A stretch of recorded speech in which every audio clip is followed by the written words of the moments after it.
El lunes pasado hablamos de predestinados para salvación, ¿verdad?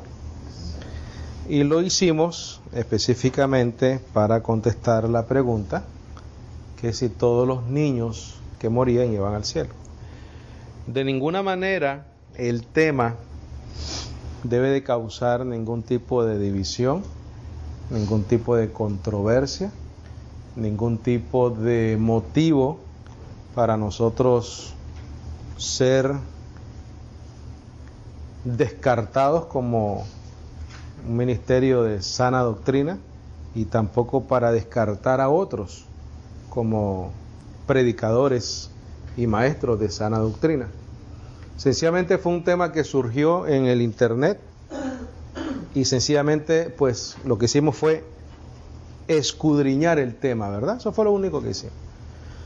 Creo que no es un punto de diferencia, porque hay muchas personas que piensan que pues todos los niños automáticamente van al cielo, sino que sencillamente me pareció un tema interesante y una pregunta interesante que nunca la había pensado, que surgió pues en los medios sociales, y entonces quisimos, porque al fin y al cabo es nuestra responsabilidad tratar de aclarar todos los temas posibles, ¿no?, a la luz de la palabra.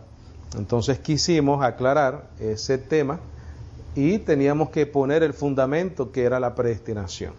O sea, entender la predestinación es la base para muchas de las respuestas a las preguntas que podamos tener, incluyendo el hecho de si todos los niños van al cielo o no, ¿verdad?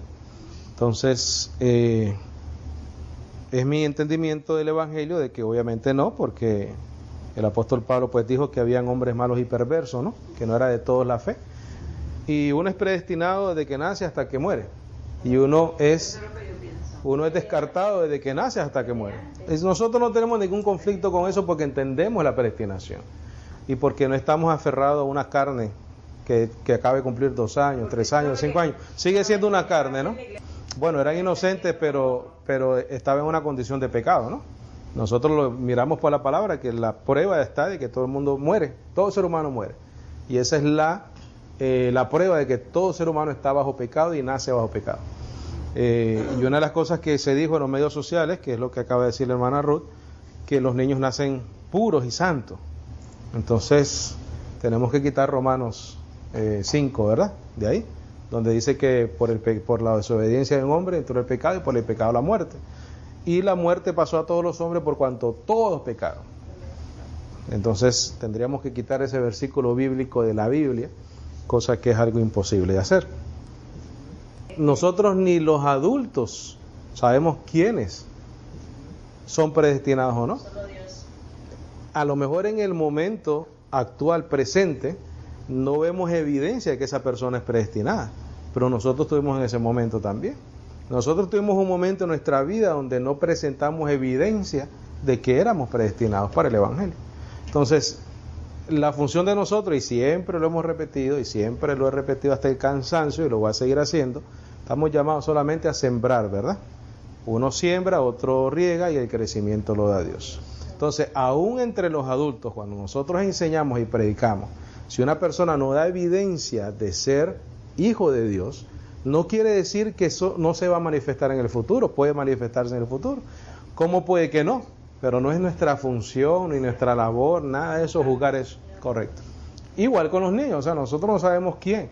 Eso es sencillamente en la soberanía de Dios. Pero 2 cosas sabemos: la predestinación es una realidad, y como dice el apóstol Pablo y pregunta, ¿acaso hay injusticia en Dios? Y dice, de ninguna manera, de ninguna manera. Al fin y al cabo la predestinación es un acto de amor, y al fin y al cabo la predestinación es un acto de gracia. Y el que recibe esa gracia, pues tampoco lo merecimos, nunca nadie mereció, ¿verdad?, ser salvo. Ahora, una de las cosas que notamos en esos textos el lunes pasado es que el Señor dijo, no impidáis a estos niños que creen en mí, dijo Él. Entonces, la fe también va implicada, aunque tú seas un niño. Mateo 18:1, vamos a ver primero. Vamos a leer el Mateo 18:1 al 6, porque habíamos puesto Y queríamos entender por qué el Señor estaba diciendo lo que estaba diciendo, ¿no? Tiene que tener una razón para él hablar algo. Entonces, ¿qué es lo que estaba sucediendo acá? Que los discípulos estaban siendo un poquito, ¿qué cosa? Orgullosos, ¿verdad? Soberbios, carnales. Y dice Mateo 18, en aquel tiempo los discípulos vinieron a Jesús diciendo, ¿quién es el mayor en el reino de los cielos? ¿Qué es lo que ellos estaban buscando? Ellos estaban sabiendo qué es lo que convenía, porque si el mayor es tal cosa, bueno, déjame hacer eso para entonces llegar allá y ser mayor, correcto. Que más ofrenda, que más hace pactos con Dios. Entonces el Señor dice, llamando Jesús a un niño, lo puso en medio de ellos. ¿Por qué lo puso en medio de ellos? Para dar un ejemplo. De cierto os digo que si no os volvéis y os hacéis como niños. ¿Qué está diciendo ahí el Señor? Un imposible. Eso es igual que como Nicodemo. Es necesario nacer de nuevo. ¿Qué le estaba diciendo a Nicodemo? Un imposible. Lo que le estaba diciendo ahí a esta gente es que van a necesitar gracia, porque nadie puede ser, siendo adulto, un niño. Nadie puede ser, siendo adulto, entrar al vientre de su madre para volver a nacer.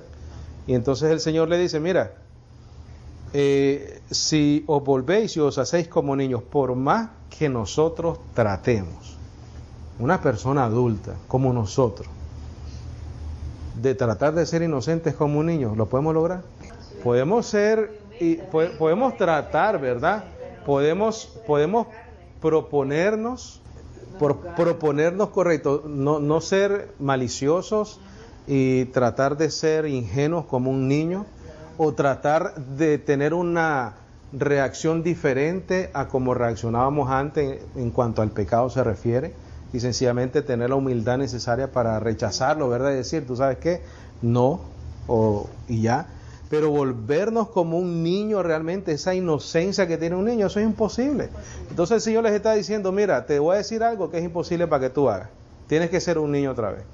O tienes que volverte como un niño. En otras palabras, esas personas lo que le están diciendo es, le está dando una razón para ser condenados ellos mismos, porque ellos no pueden ser un niño. ¿Qué es lo que está haciendo el Señor? Él está abriendo el camino para que ellos sepan que la única opción va a ser la gracia. No ser niño, no cumplir la ley como le dijo al joven rico, ve y véndelo todo. ¿Qué hubiera pasado si ese joven rico va y lo vende todo? ¿Hubiese sido salvo por obra? No, porque era por gracia. Entonces dice, no entraréis en el reino de los cielos. Eso es como un compromiso muy grande, ¿no? Porque estamos hablando de la salvación, estamos hablando de entrar en el reino. Entonces Él le da la condición de que si no volvéis y os hacéis como niños. Todos nosotros hemos perdido la inocencia hace mucho tiempo. Eso es imposible. Dice, no entraréis en el reino de los cielos, así que cualquiera que se humille como este niño, este es el mayor en el reino de los cielos. La única manera que puedes lograr eso es a través de la gracia. La gracia humilla al arrogante, al que se cree mucho. ¿Por qué? Porque en la gracia no hay un factor importante que necesita una persona para ser orgulloso, y es la jactancia. La gracia te elimina la jactancia y no te da chance para jactarte. Una enseñanza de gracia obviamente bien enseñada, ¿no? Dice, y así que cualquiera que se humille como este niño, ese es el mayor en el reino de los cielos. Y cualquiera que reciba en mi nombre a un niño como este, a mí me recibe. Y cualquiera que haga tropezar a alguno de estos niños o a alguno de estos pequeños, ¿qué dice después? ¿Qué? Entonces tiene que creer en el Señor. No es automáticamente, porque sencillamente el niño ya es salvo. Y haciendo un paréntesis, en este momento la salvación no estaba todavía en pie. Claro, no había salvación por gracia porque el Señor no había muerto ni había resucitado. Entonces dice, y cualquiera que haga tropezar a alguno de estos pequeños que creen en mí, esa es una clave importante, mejor le fuera que se le colgase al cuello una piedra de molino de asno y que se le hundiese en lo profundo del mar. Está hablando de dos cosas, ¿verdad? De humillarse como un niño para alcanzar el reino, y está hablando de pequeños que creen en Él. El versículo 10, por favor. Dice, mirad que no menospreciéis a uno de estos pequeños. Sigue hablando de quiénes, de los niños. Porque os digo que sus ángeles en los cielos ven siempre el rostro de mi Padre que está en los cielos. Porque el Hijo del Hombre ha venido para salvar, ¿qué cosa? Lo que se había perdido. ¿Y qué se había perdido? Toda la salvación. En este contexto, ¿de quién está hablando? De los pequeños. Los pequeños se habían, ¿qué? Perdido. Él vino a salvar los pequeños que se habían perdido. Entonces, no es que sean puros, no es que sean santos. Eso no existe. Ningún ser humano ni es puro ni es santo cuando nace. No importa la edad que tenga tu carne, para ser más específico, porque tu carne es lo que cumple años, ¿verdad? Entonces ahí dice que Él vino a salvar lo que se había perdido y está hablando en contexto de los pequeños. Quiere decir que, 2 puntos importantes, el que cree en mí, estos pequeños que creen en mí, y por esos pequeños que creen en Él, Él vino a salvarlos porque se habían, ¿qué? Perdido. ¿Ok? Yo creo que con eso entendemos el asunto. Amén. Y yo sé que tradicionalmente, pues, se cree otra cosa. Ok. Entonces, la predestinación es algo maravilloso, ¿sabes? La predestinación es una doctrina que, aunque es controversial para las personas que no la comprenden ni la entienden, y todos hemos estado ahí, ¿verdad? ¿Cuántos hemos estado ahí? Yo estuve ahí. Yo decía, no, tiene que ser por la presciencia. ¿Te acuerdas de esa explicación? Que la presciencia no explica la predestinación.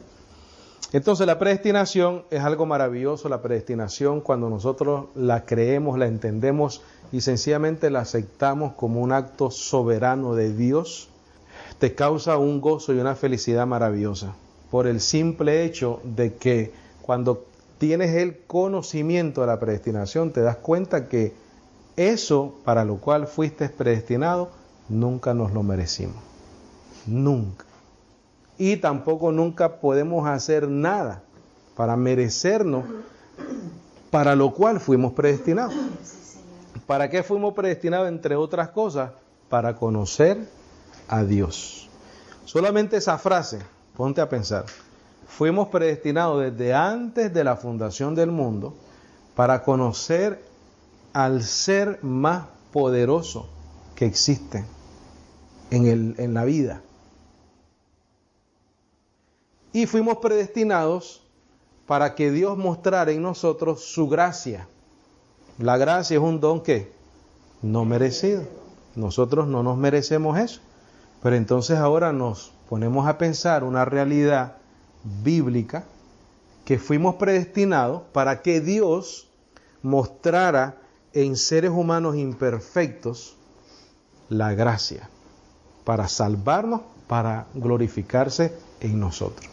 Entonces la predestinación es un conocimiento maravilloso para nosotros. Y más todavía que conozcamos que una de las razones por las cuales fuimos predestinados fue para conocerle a Él. La gente anda tan preocupada por cosas materiales. Hoy en día el evangelio es materialista, corporativo, falso en la mayoría de las veces, y todo tiene que ver con sencillamente lo que puedes adquirir, cómo adquirirlo, a través de tocar pues los botoncitos necesarios para que Dios te dé todas esas cosas. Ahora, cuando hablamos de conocer a Dios, tenemos que estar conscientes de algo muy importante y quiero que lo pongas en tus notas.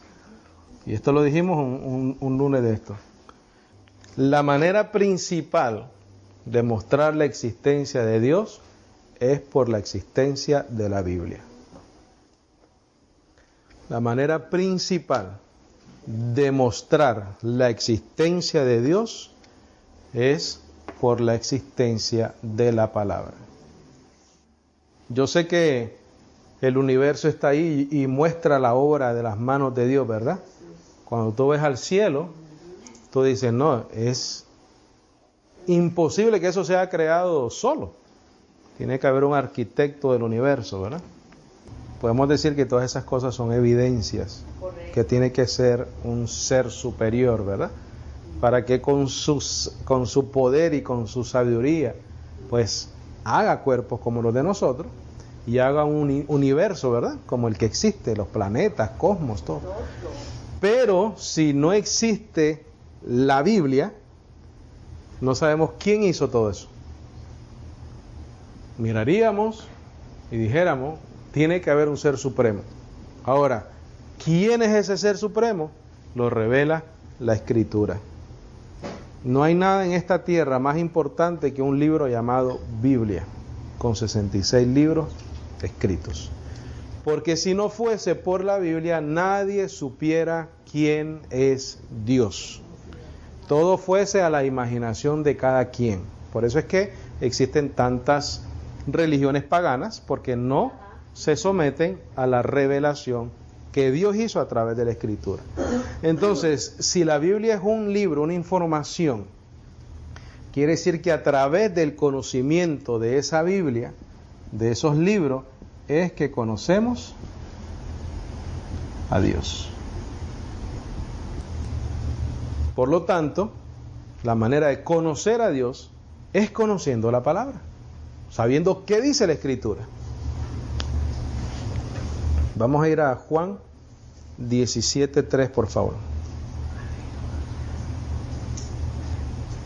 Juan 17:3. Y eso nos debe de causar interés, o más interés, cuando nosotros nos reunimos aquí a hablar del Señor, a hablar de la palabra. Tenemos que saber que lo que estamos haciendo en este momento es cumpliendo el propósito por el cual Dios nos creó, que fue para conocerle a Él.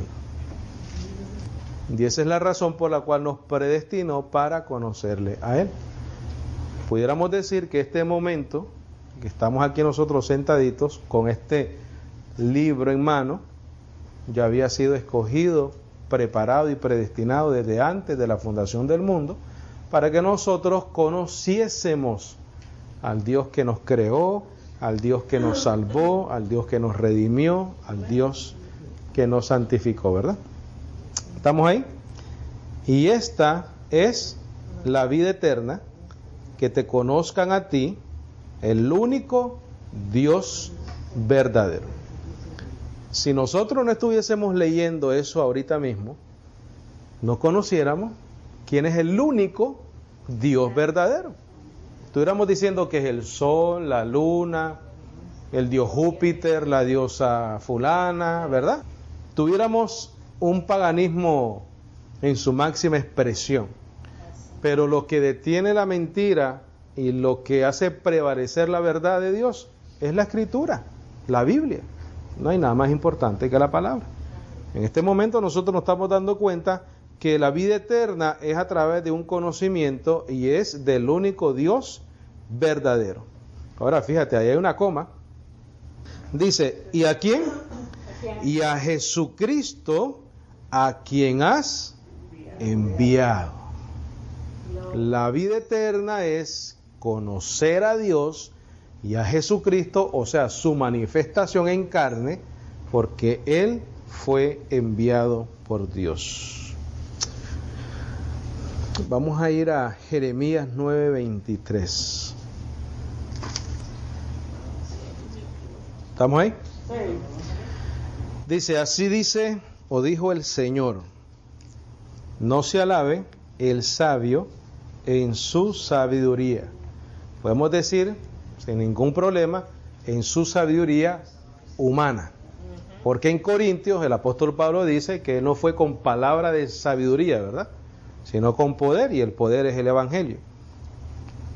Entonces aquí dice, no se alabe el sabio en su sabiduría humana, ni en su valentía se alabe el valiente, ni el rico, cosa de que todo el mundo quiere ser hoy en día próspero y rico, se alabe en sus riquezas. No está diciendo que no seamos valientes, ni está diciendo que no seamos ricos, pero lo que está diciendo es que no nos alabemos en eso, ¿verdad?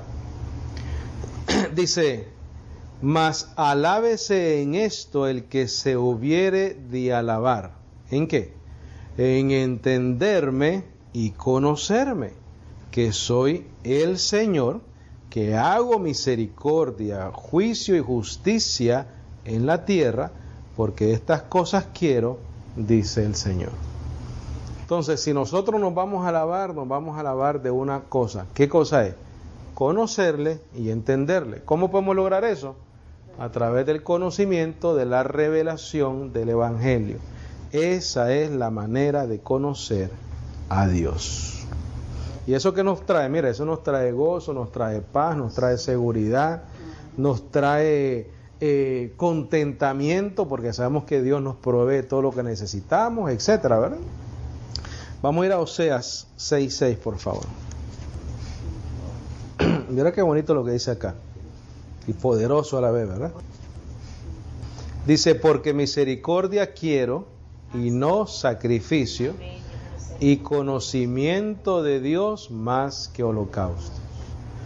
Entonces, si lo traemos eso a nuestro tiempo, a nuestro momento, mira, no hay sacrificio, no hay conocimiento y sabiduría humana que cuente. Lo que cuenta es conocer a Dios a través de su palabra, porque de esa manera nos vamos a dar cuenta que fuimos predestinados para conocer a Dios. Ese es nuestro propósito, esa es nuestra vida, ese es nuestro interés, ¿verdad? Conocer al Señor a través de su palabra. Vamos a ir a Filipenses 3:1.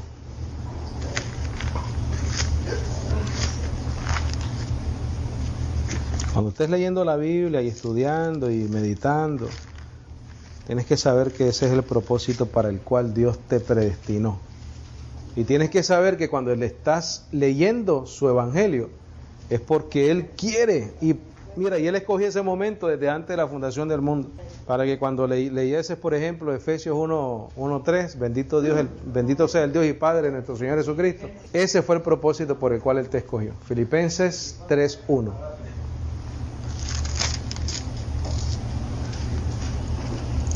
Y recuerda lo que acaba de decir en Oseas 6:6. Dijo, sacrificio no quiero, ¿verdad?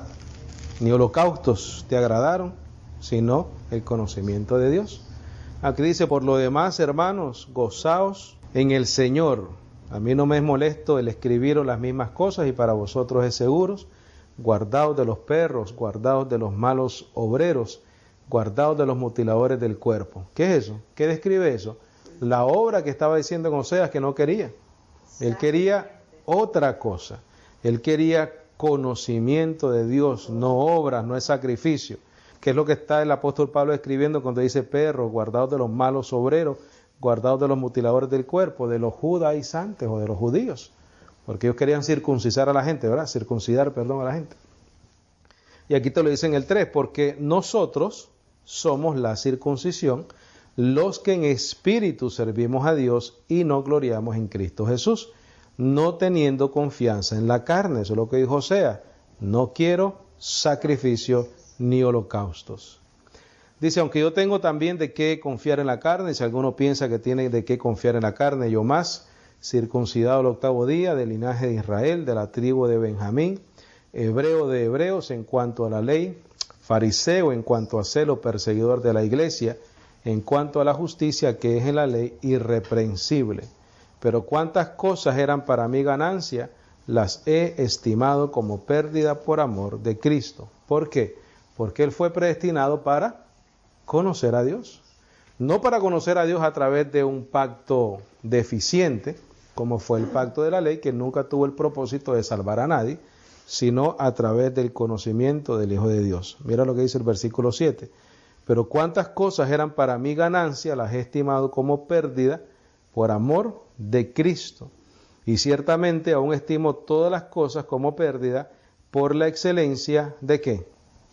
Del conocimiento de Cristo Jesús, mi Señor, por amor del cual lo he perdido todo y lo tengo por basura para ganar a Cristo y ser hallado en Él, no teniendo mi propia justicia que es por la ley, sino la que es por la fe de Cristo Jesús, la justicia que es de Dios por la fe.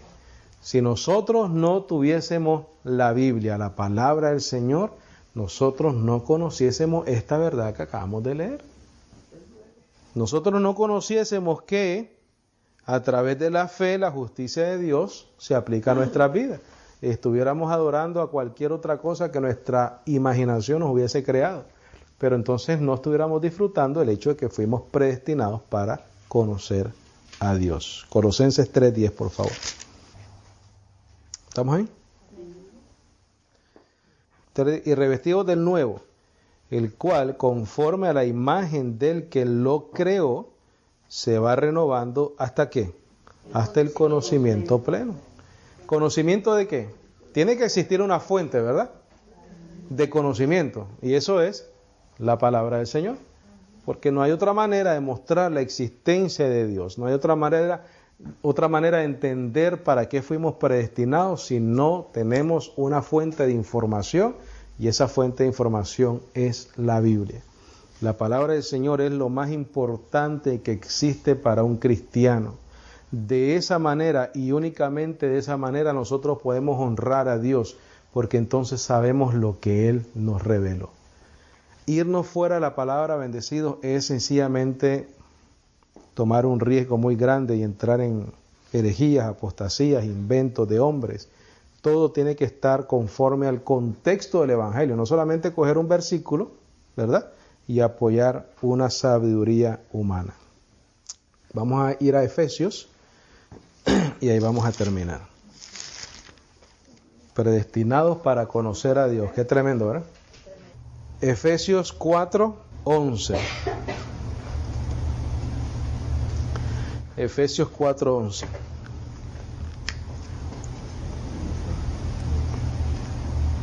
¿Quién constituyó los ministerios en la iglesia? Dios, ¿verdad? El Señor. Lo constituyó para que nosotros pudiésemos, ¿qué cosa? Conocerlo a Él. No hay otra razón por la cual Él constituyó los ministerios dentro de la iglesia. Mira lo que dice. Y Él mismo, el Señor Jesucristo, constituyó a unos apóstoles. Vamos a ir punto a punto. ¿Qué dice primero? Apóstoles, evangelistas, ¿qué más? Pastores. Dice que Él mismo constituyó. ¿Por qué Él mismo lo hizo? Porque Él tiene un propósito con nuestra predestinación. Dice a unos apóstoles, ya no hay, ¿verdad? ¿Pusieron qué cosa? Ellos pusieron un fundamento. Ese fundamento ya está revelado en la Escritura. El mismo apóstol Pablo dijo, si un ángel del cielo, si nosotros mismos o un ángel del cielo predica otro evangelio diferente, ¿qué cosa? Sea anatema. A otros profetas, tampoco, ¿verdad? Ya no hay más nada que profetizar porque ya el cumplimiento de los tiempos ya está.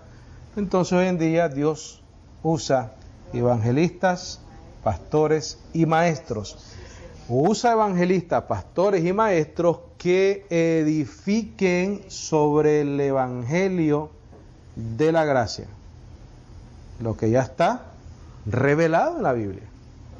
Si no fuese por lo que está escrito, nosotros no conociésemos a Dios, no conociésemos su propósito, no conociésemos el nuevo pacto, no conociésemos la gracia y tampoco sabríamos que somos predestinados para conocerle a Él.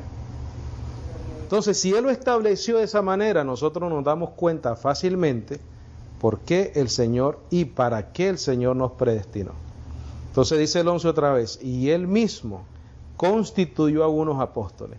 Él no le pidió permiso a nadie, mi hermano. Él dijo, ¿tú sabes qué? Yo voy a establecer estos ministerios dentro del cuerpo de Cristo para un propósito. Mira lo que dice acá. Profetas, evangelistas, pastores y maestros. Aquí viene el fin del hecho de que Él constituyó estos ministerios. Dice, a fin de perfeccionar a los santos para la obra del ministerio, para la edificación del cuerpo de Cristo. ¿Cuál es la fuente de edificación? La verdad de Dios, la palabra, la Biblia. Mira hasta cuándo esos ministerios van a terminar. Aquí te lo dice.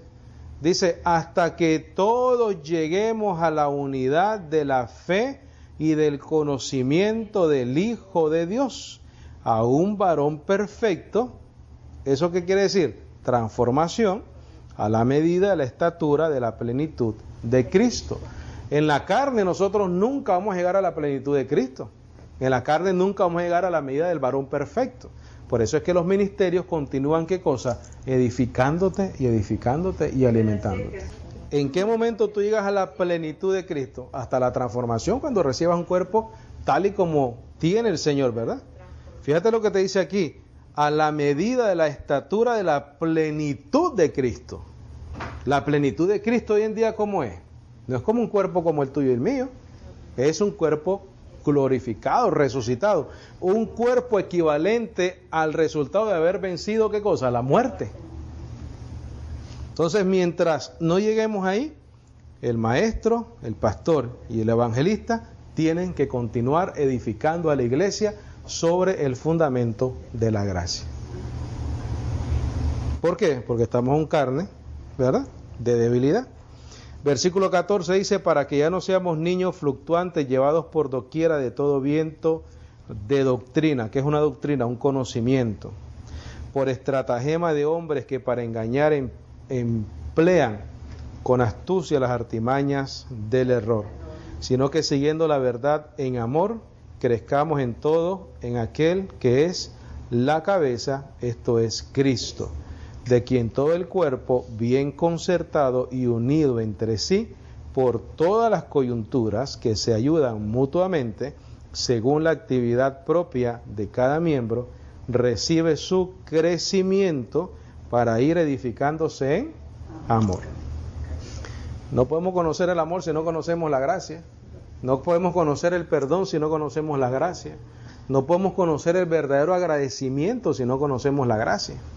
En la gracia tú eres verdaderamente agradecido con Dios, porque te das cuenta que no es por lo que tú hiciste, no es por lo que ayunaste, por la vigilia, por cuántas horas oraste, es por su gracia. Y en la gracia tú conoces el verdadero perdón, por la misma razón, porque tú sabes que Él perdonó todos tus pecados por amor y por su misericordia, ¿verdad? Amén. Entonces, hemos sido predestinados para conocer a Dios.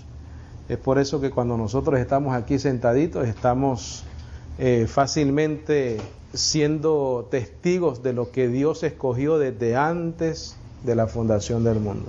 Es más, nuestra salvación, el hecho que nosotros podamos decir, yo creo en Jesucristo como mi Señor, mi Salvador, que murió, resucitó, eso es un hecho que ya fue predestinado desde antes de la fundación del mundo.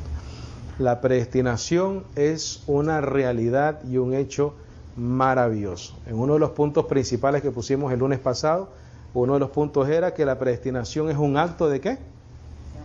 De amor. La predestinación es un acto de amor para nosotros. Amén. Gloria a Dios. ¿Alguna pregunta? ¿Algún comentario? ¿Algo que necesite ser aclarado?